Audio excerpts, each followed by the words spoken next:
I've had loads of people, you know, agents get in touch with me and say you shouldn't have said that or shouldn't have said What about the players? Or? Yeah, but I have rung up players before. Okay. I've rung up 2 players since I've been on that show to apologise. That was Harry Maguire when he signed for Man United. Because I thought it was a bad signing, 70-odd million. I didn't think he'd be able to play on the halfway line. And I stick by that. But I felt like I carried on. Right. Then I was going on and on and on. You know, like when you just keep on. And I come away from the show and I thought, nah, you're out of order. Didn't feel good. You're out of order. And I rang up Brendan Rodgers. I said, could you get me his number? And I rang him up and he was like a bit surprised. But I said, you know, I'm not disagreeing with the fee and if you playing on the halfway line, I think you might struggle. And then last season, I done Arsenal against Tottenham at the new stadium, Tottenham Stadium, and Tottenham were atrocious that day, atrocious. But I picked out Maddison. James Maddison, and you know, afterwards I thought, you know, why am I picking him out and not everybody else? What did you say about it? I just said it weren't good enough. You know, it weren't good enough. Got to be doing more. But you know, I'm one of them. He played in my position.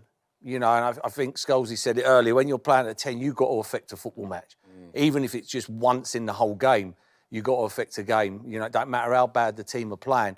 And he didn't do that. But, you know, at the end of the day, he's still got to get the ball off the midfield. So I rang him up. He went, I haven't even seen it. It's lucky I'm running out of credit on my phone.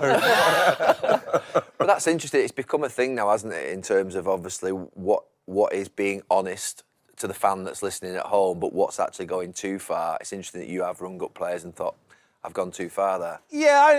Yeah, because I got to believe in what I say, do you know what I mean? I'm not scared of doing that, but sometimes you can go, wait there a minute. I can come away. I just got to keep my side of the, you know, as a way of what I'm in now with my recovery. I got to keep my side of the street clean. Yeah, but that's where your passion comes out, Merson. It's a balancing act, isn't it? Yeah. But you're doing. Imagine if you were doing the games, you were quite robotic, and you thought, I better.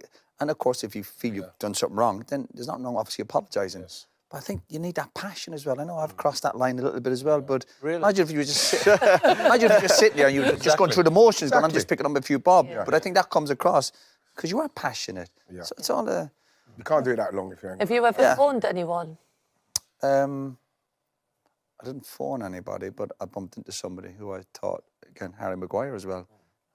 Oh, bless Harry. Poor Harry. Probably the same day you called him. I don't know. No, but if I think I've said something, I would do the same, of course. Yeah. But you're also doing it because you're passionate about the game. I don't sit in Sky Studios or whenever we're doing stuff with ITV and just go through it. No, you're passionate about the game. And sometimes you do cross a line.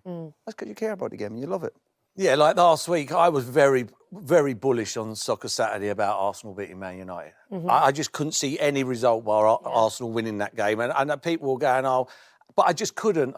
Everybody just remembering one game against Man City, and Man City then went to Bodo Glimt and got beat. I was very bullish. And then when I get it wrong, get destroyed. Dear. Oh, my God. Some of the stuff I get on Instagram, my choice.